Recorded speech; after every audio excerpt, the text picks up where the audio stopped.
Hello, boys and girls. Mrs. Pecora here to read an Outlaw Thanksgiving by Emily Arnold McCulley. Now, before I begin this story, I just want to tell you a little bit about when this book takes place. It takes place in the 1800s. And back in the 1800s, out west wasn't really cities like it is today. And it was known as the Wild West.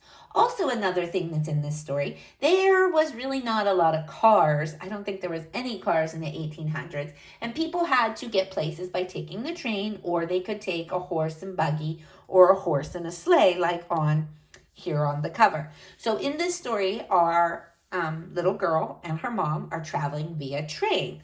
So that's what they're doing. And let's read and see what happens to the little girl and her mother in An Outlaw Thanksgiving by Emily Arnold McCulley. There's the little girl and her mom.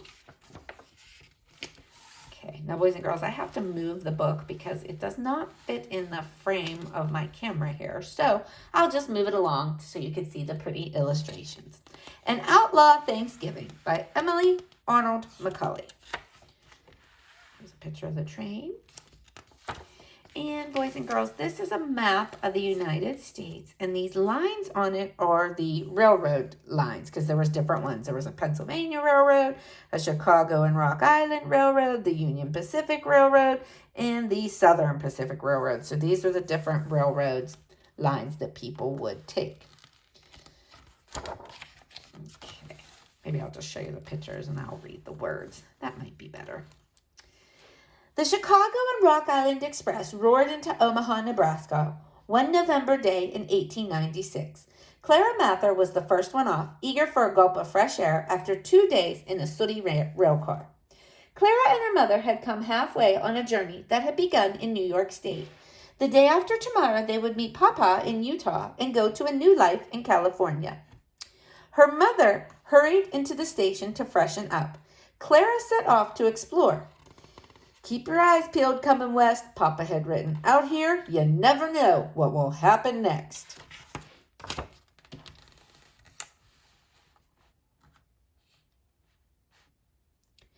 She had heard a hubbub of strange languages and accents. Immigrants and roughnecks rubbed elbows with travelers in fine clothing. Clara spotted a poster on one wall. Pinkerton's National Detective Agency. Wanted. $4,000 reward for train robbery, cattle rustling, bank robbery. Robert Leroy Parker, alias Butch Cassidy. "I'd sure like to meet him," said a voice. Clara turned in surprise to find the newsboy from the train.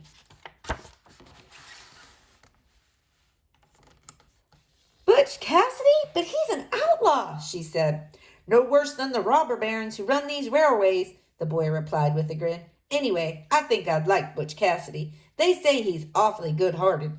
Gives some of what he steals to needy folks. Never killed nobody either." "Well, the Pinkertons are after him," Clara said. "Butch ain't afraid of the law or anything else," the boy said. Clara wanted to hear more, but Mama found her. "Clara, you worry me so." She glanced at the poster and shuddered. "It's time to transfer to the Union Pacific train," she went on. "I brought some sandwiches for our supper." The prairie outside Omaha was as vast as an ocean. Clara stared at it in awe. To stretch her legs, she made her way to the water cooler. Other people drank from the cup the railroad put out, but Mama insisted Clara use the cup she'd brought along. Mama worried about germs, strangers, and train wrecks. Lamps came on, and the sun sank below the endless horizon. People took out their picnic suppers. A few played cards. Clara and Mama wrapped up in their pillows and blankets. They drifted off to sleep to the clackety-clack of the wheels. In the morning, everything was white. Snow fell in thick, churning flakes. "Snowed nearly all night," the conductor said. "We've lost some time." Mama fretted over the news. Across from them, a man was playing a card game. He looked over and said, "Hope they make it up. I got a big Thanksgiving dinner to go to." "We'll be with Papa on Thanksgiving Day," Clara said. "We haven't seen him for months. He went to California to start his new business." The man tipped his hat to Mama. "Clara, we don't know him." her mother whispered, but Clara thought she'd made a friend. He told her his name was Mr. Jones. In the afternoon, the train lost speed as if exhausted. Finally, with a shudder, it stopped. The conductor hurried past. "We're snowbound," he announced. "Big drifts blocking us. We'll send for a plow as soon as it stops snowing." "Mercy," said Clara's mom. "My husband expects us in Oaken tomorrow." "You won't make it," said Mr. Jones. Mama clutched Clara's hand. "Don't worry, Papa will wait for us," Clara assured her. They sat in the car all day, huddling in their blankets, trying to make their food last. The snow stopped the next morning, but the car was bitterly cold. Through the frosted window, Clara could see the mountains ahead. "We'd better get moving soon," a well-dressed passenger remarked. "If one of those train robbers took a fancy to us, we'd be sitting ducks." Mama gasped. They heard bells jangling. A sleigh drew alongside the train. "All aboard for the hotel and saloon. Rest in peace, Rock Springs," the driver hollered. Another sleigh arrived. "Jump on for the Dusty Dude Hotel and Dance Hall, Green River. Wait for the train in the lap of luxury." "Mama, let's go to a hotel," Clara cried. People were streaming from the train to board the sleighs. "Goodness, no," said Mama. "They'll have bed bugs and all sorts of riffraff." "You've got to go, ma'am, or freeze to death," Mr. Jones said gently. A smaller sled had arrived. "Where do you want to go?" the driver hollered. Mr. Jones shouted, "I'll give you $50 to take me to Brown's Hole." "Get in," cried the driver exuberantly. Mr. Jones turned toward Mama. "Come with me to Brown's Hole, ma'am. It's just over the border in Utah. We're respectable ranchers down there. You'll get a real Thanksgiving dinner while you wait for the train to move. It'll be a few days before they can dig it out." Mama sighed. "We haven't any choice. Thank you, Mr. Jones." It seemed that they had traveled for hours when Mama called out, "How much longer will it take to get us to Brown's Hole, Mr. Jones?" His voice trailed back to them. "Day and a half, I reckon, just in time for our dinner." Mama turned white with shock. Even Clara, snow stinging her cheeks. It seemed that Mr. Jones had played a terrible joke on them. But there was no way out of it now. The runners hissed and scraped. After darkness fell, they found themselves in a cabin where a gruff woman put them to bed. At dawn, she gave them coffee and biscuits before they set off again. At last, they emerged from a canyon into a wide valley. The sun warmed them as they pulled up to a big log house where the dinner will be held. A man bounded out. "Welcome to Brown's Hole, wayfarers," he said in a thick Scots brogue. "I'm John Harvey. Howdy, Jones. Didn't think you'd make it."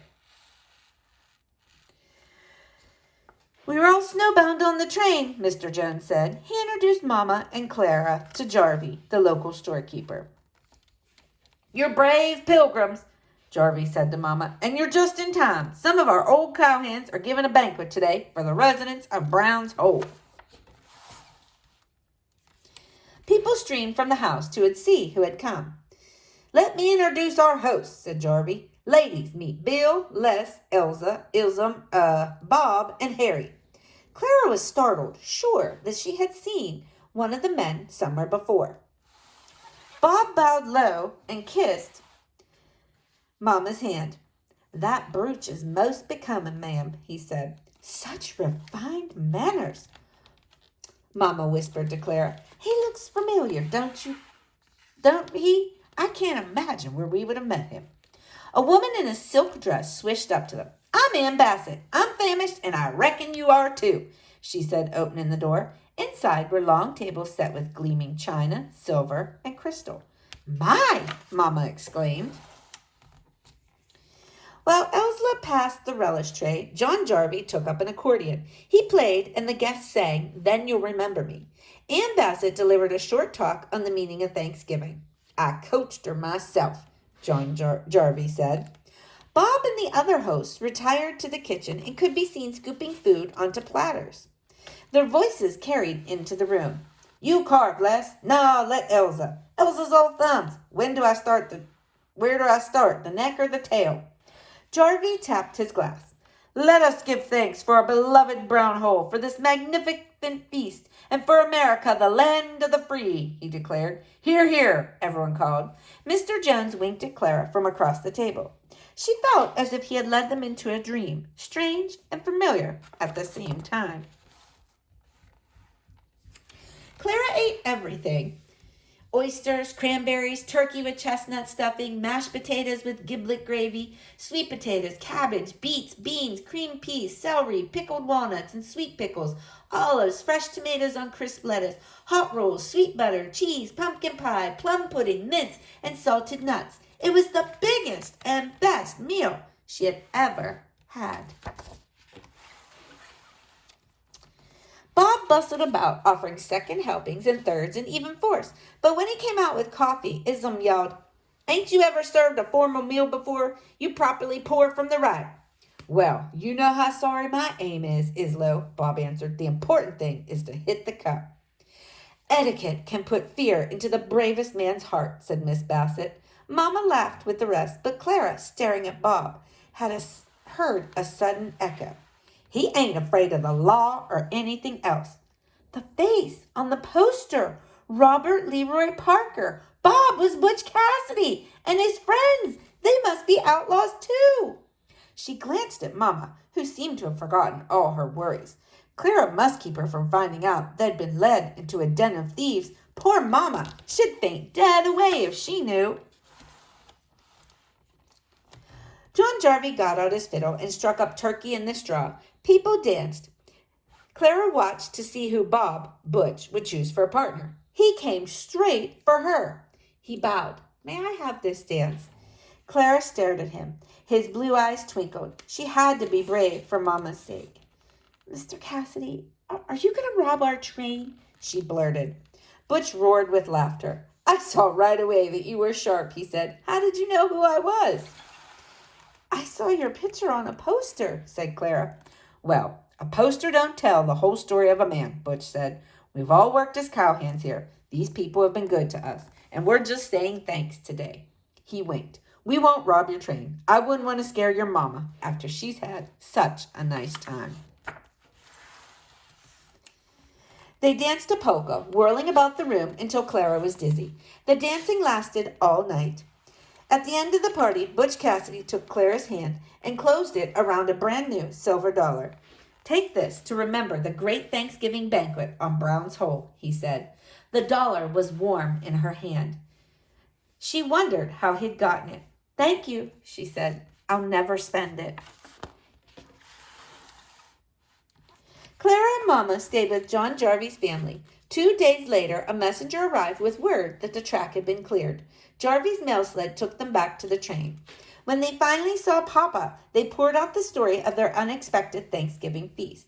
"Everyone made us so welcome," Mama said. "I'm sure they did," Papa said. "People are like that out here. Well, I miss Thanksgiving, but I'm mighty thankful we're safely together." "So am I," Clara said. Should she tell Papa they'd been guests of Butch Cassidy and a gang of outlaws, she wondered.